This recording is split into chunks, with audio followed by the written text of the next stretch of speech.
Bonjour, je vous remercie beaucoup de votre présentation de tout à l'heure, c'était très très intéressant. Est-ce que vous pourriez dire quelques mots à propos de Nantes, à propos de ville et à propos de ses origines, de cette démarche marketing territoriale qui paraît-il un peu originale et sort de l'ordinaire?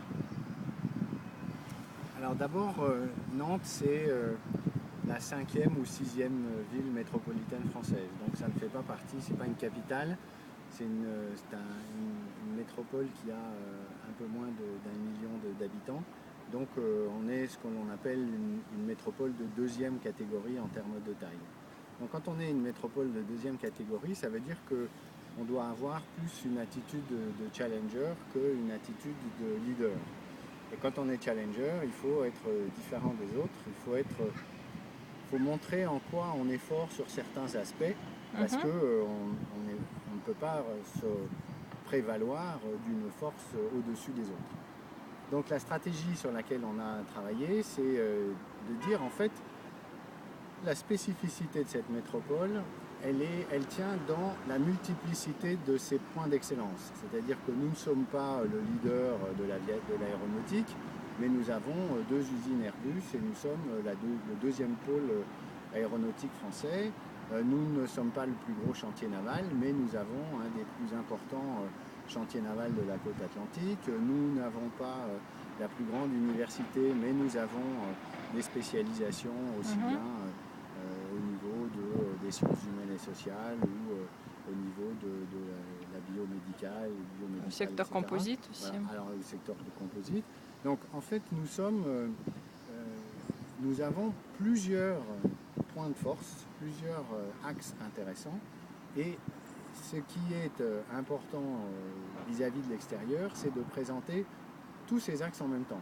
C'est-à-dire de dire, ben, à Nantes, il y a une offre variée et large Mhm. qui fait la force globale. Donc ce n'est pas un domaine de prédilection, c'est plutôt une addition de plusieurs domaines qui font la Mm, force mm, du mm. territoire. Voilà. Ça, c'est la réflexion générale qui prédomine et qui nous a permis de travailler aujourd'hui sur cette stratégie de marketing territorial qui a comme particularité de mettre les gens en réseau, d'utiliser la force du réseau Mhm. pour que à plusieurs on soit plus fort. Est-ce que vous pourriez un peu développer justement ce concept-là d'ambassadeur et puis de votre réseau de contacts partout dans le monde? Comment ça se passe? Quels sont les intérêts pour les gens qui vous aident et qu'est-ce que vous faites concrètement ensemble? En fait, moi j'ai été expatrié longtemps, donc je sais que quand on est loin, euh, on a d'abord des connaissances de la culture locale et des leaders d'opinion locaux que n'ont pas ceux qui sont restés au pays. Donc ça, c'est un premier point. Le deuxième point, c'est qu'on a un lien toujours très fort avec son pays d'origine. Mm, Vous savez bien, bien même sûr. si on est expatrié et qu'on est très impliqué dans la culture locale, on a quand même ses racines et ces racines existent. Donc, l'idée, c'était de dire, eh bien, je vais capitaliser sur les Nantais de cœur qui sont aujourd'hui à l'international, qui sont aujourd'hui Mm, loin. mm, mm. Parce que ces gens-là ont une connaissance de la culture du pays où ils travaillent, à la fois de la culture et puis aussi des réseaux, mais en même temps, ils sont certainement intéressés à garder le lien avec leur ville d'origine. Et donc on s'est dit, ben, est-ce qu'il y aurait, on serait capable de repérer des hommes ou des femmes qui habitent dans ces villes Mm, étrangères mm. depuis longtemps et qui seraient intéressés à être nos promoteurs, Mm. nos correspondants, comme on dit dans la presse. Donc nous en avons identifié quelques-uns et en fait qu'est-ce qu'on fait avec eux, ou plutôt qu'est-ce qu'ils font pour nous? Eh bien ils nous aident justement dans l'identification des réseaux, ils nous aident à monter des opérations sur place, ils nous aident à comprendre qui sont les leaders d'opinion, ils nous aident à entrer en contact avec des personnalités que l'on ne repérerait pas forcément quand on est à Nantes et qu'ils sont Mm, à mm. l'autre bout du monde. Donc ça c'est ce que nous leur demandons de faire. Qu'est-ce qu'on leur apporte? En fait, on leur apporte deux choses. La première, c'est l'ouverture à tout notre carnet d'adresses locales, Mhm. parce qu'à un moment ou un autre, ils peuvent en avoir besoin. Alors, ce sont des banquiers ou ce sont des gens qui font de la communication, ou ce sont des gens qui sont dans le business. Donc ça les intéresse d'avoir accès aux leaders d'opinion nantais ou nazériens. Et puis, on leur donne aussi accès à ce réseau d'ambassadeurs ou de correspondants qui fait qu'ils ont des liens privilégiés quand ils sont au Japon avec des gens en Chine ou des gens au Canada ou des gens aux États-Unis ou des gens en Europe. Et donc, ils se constituent eux-mêmes un réseau supplémentaire. Nous leur apportons un réseau supplémentaire par rapport à ce qu'ils ont déjà. Donc, c'est du win-win, si on peut dire. D'accord. Et c'est vraiment... on additionne les réseaux, nous leur apportons les nôtres et ils nous apportent les leurs. D'accord. Est-ce que vous pourriez développer un petit peu sur votre dualité avec la ville de Saint-Nazaire? Comment ça se passe? Est-ce qu'il n'y en a pas une ambiguïté entre les Nantais et puis des Saint-Nazariens? C'est quoi l'ambiance? Comment les gens le prennent, les habitants? Et puis comment ça se passe au niveau des deux villes? Alors c'est une histoire ancienne, puisque les deux villes, depuis 20 ans, ont pris l'habitude par leur maire de travailler ensemble, de monter des projets ensemble, de réfléchir plutôt sur une notion de bassin de vie que de délimitation administrative d'une agglomération ou d'une métropole. Donc c'est de l'histoire ancienne. C'est une histoire qui a des racines anciennes. Donc il y a une habitude de travail. Ça, c'est extrêmement important.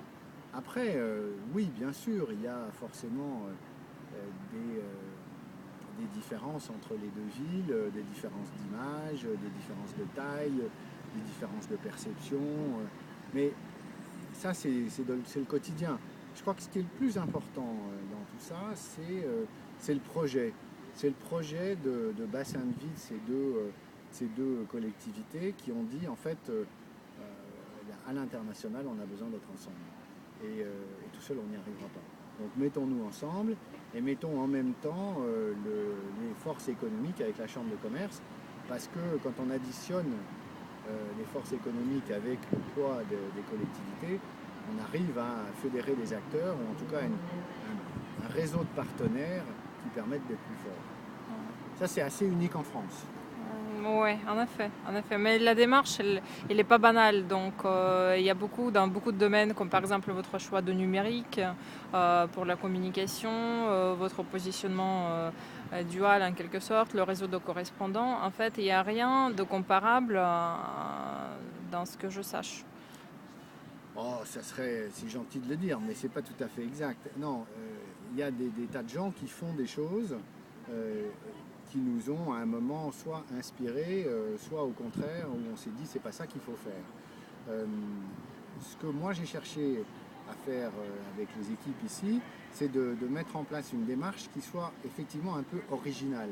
Pourquoi une démarche originale? Parce qu'encore une fois, notre rôle c'est d'être différent des autres, c'est que nous soyons repérés et identifiés. Donc j'ai pas voulu créer un groupe de milliers d'ambassadeurs comme on fait souvent, parce que ce qui m'intéresse, moi, c'est pas le nombre, c'est la qualité. Ce qui m'intéresse, c'est d'avoir des gens qui ont envie de faire, qui se sentent intéressés par la démarche et qui soient actifs. Ça m'intéresse moins de repérer des milliers de gens qui, sur le papier, vont dire qu'ils peuvent faire, mais qui, en fait, ne font pas. D'accord. Bon, je pense qu'on a balayé un petit peu tout ça. Quel est votre objectif ultime, juste pour conclure notre interview, vis-à-vis de Nantes, vis-à-vis de votre positionnement, tout ce que vous faites, etc. Par exemple, d'ici 5 à 10 ans, comment vous verrez votre démarche, à quoi ça doit être, c'est quoi l'objectif ultime, quoi? Ben moi, je serais satisfait le jour où, par exemple, les étudiants internationaux, au moment où ils se posent des questions sur où est-ce que je vais aller étudier, et dans leur choix, Nantes ressorte.